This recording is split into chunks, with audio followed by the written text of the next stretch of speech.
그래서 내가 나의 혐의 없는 이런 부분들을 아무리 이야기해도 경찰은 별로 관심이 없는 것입니다.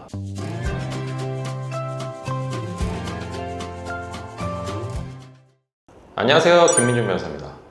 경찰 조사를 받으러 오라고 하는 연락을 받으면 매우 긴장을 하게 되는데요. 이 매우 긴장을 하는 것과는 별개로 일단 한번 가서 한번 드러나 보자, 이야기나 드러나 보자.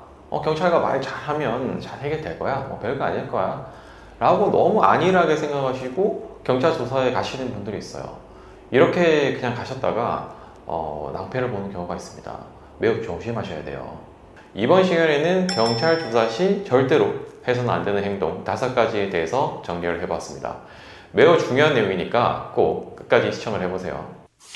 첫 번째는 경찰을 나의 편으로 생각하지 말라는 겁니다. 어떤 사람들은 내가 경찰관에게 가서 나의 이 모든 내용을 상세히 설명하면 경찰이 모두 알아들을 것이야. 내 입장에서 충분히 이해하고 수사를 진행해 줄 것이야. 내 편이 돼서 진행해 줄 것이야 라고 생각하시는 분들이 있는데, 경찰관은 내 변호사가 아닙니다.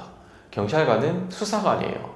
나는 피의자 신분으로 조사를 받는 거잖아요. 피혐의자, 혐의가 있는 것으로 보이는 자가 조사를 받는 거고요.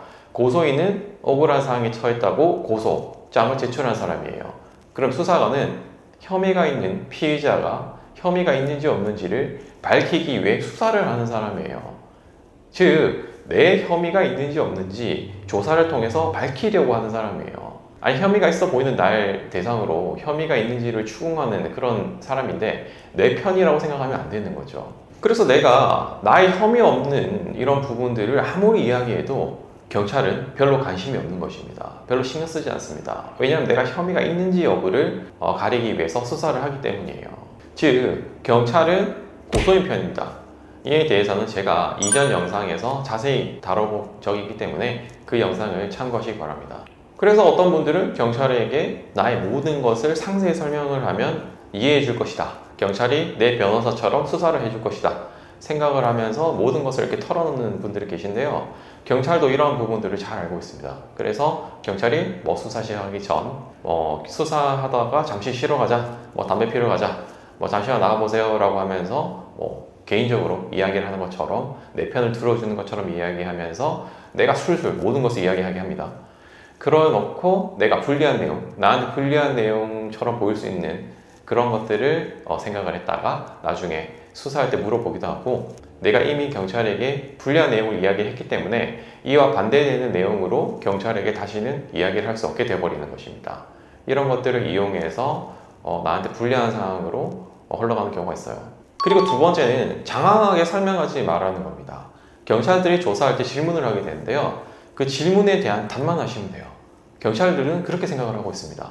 그래서 내가 묻는 거에 다른 답을 하면 A라고 물었으면 A 다시라고 나가야 되는데 A라고 묻는데 가라고 얘기하고 있는 거예요.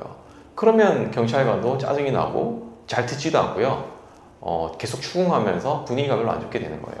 그리고 내가 막 장황하게 설명을 하다가 실수를 할 수가 있어요. 나한테 불리한 내용, 굳이 이야기하지 않은 내용들을 이야기를 했다가 추궁을 잡히게 되고 나한테 오히려 불리한 정황만 드러나게 되는 이런 경우들이 있습니다. 경찰들이 별로 이제 묻는 질문에 대해서 답을 하지 않고 다른 얘기를 하면 관심이 없어서 잘 안 듣고 있는데요. 또 불리한 내용들은 또 듣고 있어요. 그 불리한 내용이 나오면 그랬어요 라고 하면서 그에 따르는 2차, 3차 되는 질문을 하면서 불리한 내용들을 계속해서 물어볼 수가 있어요. 그러면 나만 손해겠죠. 그리고 세 번째는 조사가 끝나고 방심하지 말라는 거예요. 보통 이제 경찰관이 조사가 끝나갈 무렵에 조사가 끝났습니다, 거의 다 됐어요 라고 말을 하는 경우가 있는데, 이때부터 긴장이 풀리면서 방심을 하는 경우가 있어요. 그런데 이러한 경우에 경찰관이 툭툭 2-3가지 질문을 물어봅니다. 그런데 아주 사건과 핵심이 되는 질문들이고, 대부분 뭔가 좀 석연치 않았던 부분에 대해서 추가 질문하는 경우가 많아요. 이런 상황에서 나는 조사가 끝났다라고 방심하고 있는 상황에서 말을 했다가 실수할 수 있을 가능성이 높아지는 것이죠. 그리고 조사가 끝났지만 조사를 받은 내용을 적은 피의자 신문조서를 읽어보라고 건네주는데요. 이 피의자 신문조서도 꼼꼼하게 읽어보고 확인을 하셔야 돼요. 조사가 끝났다라고 하면 이제 방심하면서 내가 진술한 대로 피의자 신문조서가 기재되어 있겠지 라고 생각하면서 대충 보시는 분도 있어요. 일단 빨리 경찰서를 벗어나고 싶은 마음에 대충 보게 되거나 아니면 피곤해서 대충 보거나 하는 경우가 있는데 내가 진술한 것과 다르게 적혀 있는 경우가 있습니다. 전혀 다르게 적혀 있는 경우도 있어요. 나는 혐의가 없다는 취지로 진술을 했는데 마치 혐의를 인정하는 듯한 예라는 문구가 기재되어 있거나 이런 경우들이 흔합니다. 그래서 꼼꼼히 그 질문과 답변이 오해될 만한 부분은 없는지, 내가 진술한 대로 적혀 있는지, 유리한 내용을 진술했는데 빠져 있는 것은 없는지 이런 것들을 꼼꼼히 확인을 하시는 겁니다. 그리고 네 번째는 일관된 진술을 하시라는 겁니다. 내가 겪은 사실에 근거해서 진술하면 별로 헷갈릴 것이 없어요. 그런데 내가 의견을 많이 이야기하다 보면 중언부언하게 될 수 있어요. 나는 이전에 이렇게 생각을 했던 것 같은데 지금 생각해보면 아닌 것 같기도 하고, 이렇게 중언부언하는 진술을 많이 해놓으면 진술의 신빙성이 없다라고 판단할 수 있습니다. 더 나아가서는 진술의 전체적인 신빙성이 없다라고 판단할 수가 있어요. 검사하고 판사는 결국 이 형사사건을 결정하는 결정권자라고 보면 되는데요. 이 검사, 판사는 우리랑 직접 대면해서 장시간 이야기하지 않습니다. 이야기를 하더라도 아주 짧은 시간 이야기하게 돼요. 그런데 어떻게 그 검사, 판사가 내 이런 구체적인 정황을 이해하겠어요? 검사, 판사는 서류만 보고 판단을 하게 돼요. 그런데 그 서류에 내가 중언부언하는 것처럼 적혀 있으면, 내가 이랬다 저랬다 하는 것처럼 진술이 되어 있으면 내 진술의 신빙성이 없어지는 것입니다. 그래서 내가 겪은 사실에 근거해서 사실만, 팩트만 진술하시는 것이 좋습니다. 내 의견을 너무 이야기 많이 하다 보면 중언부언해지기 쉽습니다.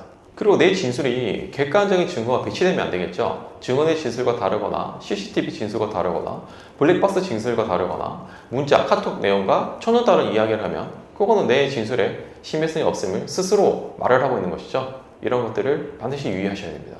그리고 다섯 번째로 애매한 부분을 확정적으로 이야기하지 마시라는 겁니다. 나는 잘 모를 수도 있고요. 잘 기억이 안 날 수도 있어요. 내가 잘 모르는 부분, 내가 잘 기억이 안 나는 부분을 내가 아는 것처럼, 기억을 하는 것처럼 진술하면 안 되는 것입니다. 내가 모르면서 확정적으로 이야기를 해버리면 나에게 불리한 진술, 나에게 불리한 자백이 될 수 있어요.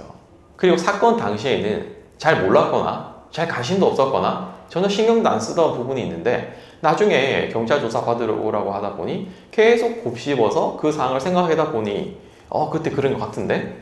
라고 하면서 그때 그랬던 것 같다 라고 하면서 마치 내가 사건 당시에도 알고 있었던 양, 내가 신경을 쓰고 있었던 양, 내가 충분히 인지하고 있었던 양 진술을 해버리면 나한테 불리한 상황이 될 수 있어요.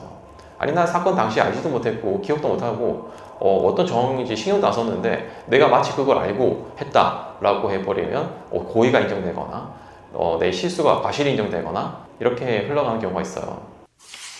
이번 시간에는 경찰 조사 시 절대로 해서는 안 되는 행동 5가지에 대해서 살펴봤는데요. 상담을 하다 보면 변호사 선생님을 대체 언제 해야 되냐 라고 궁금해 하시는 분들이 있습니다. 잘 모르시는 분도 있어요. 매우 중요한 부분인데요. 이런 것들에 대해서 다음 시간에 영상을 촬영해 보고자 합니다. 끝까지 시청해 주셔서 감사합니다.